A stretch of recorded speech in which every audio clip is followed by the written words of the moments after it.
My wife, Elena, and I had been married for 6 years. We met in college. She studied art history, I studied architecture. We grew up together, matured together, and I genuinely believed we were soulmates. I used to admire how easily she connected with people. She had a warm, radiant presence that made others feel seen. That's probably what attracted my best friend, Kyle, to her in the first place. Yes, Kyle, my childhood best friend. We'd known each other since we were 10.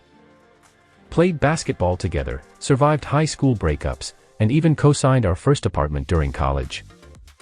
He was the closest thing I had to a brother. Which made what they did feel even more gut-wrenching. It started small, like it always does. Kyle started dropping by more often when I wasn't home. Elena would casually mention that he stopped by to borrow something or grab a beer. I didn't think much of it at first. We were all close. He was family.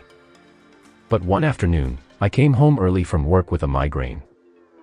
The apartment was quiet, but I heard low voices, Elena's and Kyle's, muffled, behind the bedroom door. My stomach dropped. I stood there frozen, just listening. I couldn't make out the words, but the tone was intimate. Then I heard her giggle. That giggle. I didn't barge in. I backed away quietly. I didn't want confrontation. Not yet. Over the next week, I became a detective in my own home. I didn't confront them.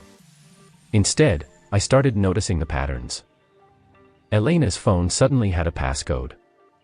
Kyle became jumpy whenever I brought up his name.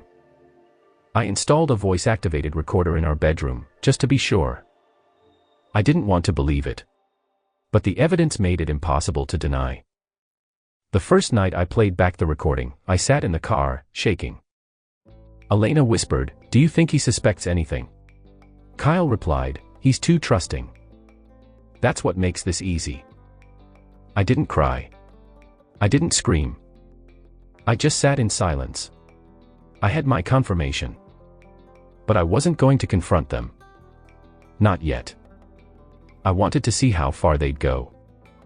I wanted to know what kind of people they truly were when no one was watching. So I let it continue. I pretended to be the clueless husband. I acted normal. I kissed her goodnight. I joked with Kyle. I watched them lie to my face, day after day, thinking they were clever. Every word they spoke felt like a match. And I let them strike it. I didn't need revenge that exploded, I wanted one that burned slowly. The kind they lit themselves. Elena had always dreamed of hosting an anniversary party. To celebrate how far we've come, she used to say. So I gave her that. I told her I wanted to throw a big 6-year anniversary dinner. Something intimate with our closest friends. She lit up. Said it meant everything to her. I booked a private room at a nice restaurant. Invited family, co-workers, mutual friends, even Kyle, of course. What she didn't know was that every guest had already seen the evidence. The photos I'd taken. The transcribed recordings. The call logs and texts I'd quietly exported from her old iPad that still synced to her iCloud. No drama. No explanations. Just truth. At the dinner, I stood up to give a toast. Elena looked radiant, holding my hand, smiling like we were still a team. Kyle sat across from us, grinning stupidly, lifting his glass. I cleared my throat. I want to thank everyone for coming, I began. Tonight isn't just about our anniversary, it's about honesty. About real love. About loyalty. I saw Elena's smile flicker. Then I tapped the screen behind me, where I'd set up a quiet video projector. And then, without a word, I played a 3-minute clip. It was audio. Clear as day. Her voice. Kyle's voice. Their affair. Their plans. Their laughter at my expense. The room went dead silent. Elena's face turned to stone. Kyle looked like he'd seen a ghost. I didn't say another word.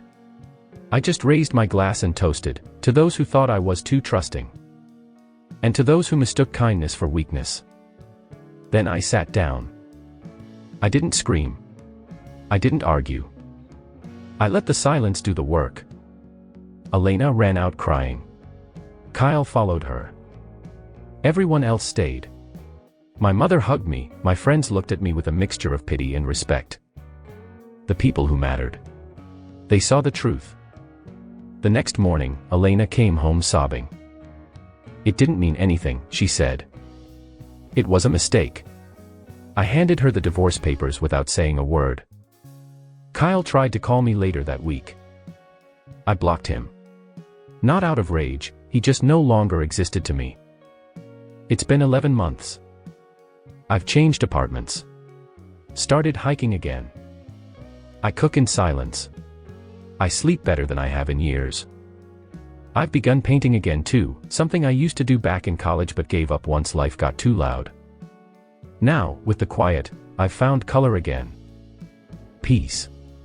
Wholeness. For a long time, I felt like the fool in the story. The clueless husband, the one who missed the signs. But in truth, I wasn't a fool, I just believed in the wrong people. That's not weakness. That's love.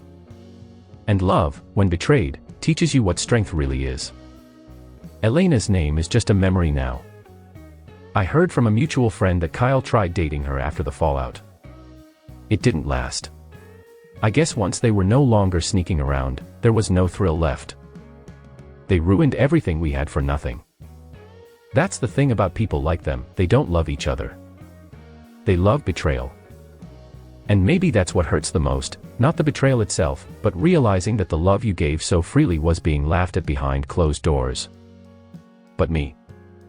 I don't regret how it ended. Because I didn't yell.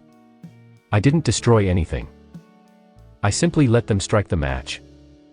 And watched them burn their own world down. What I've learned since then is this: trust is sacred, and once broken, it's not just the relationship that dies, it's the person you were with it.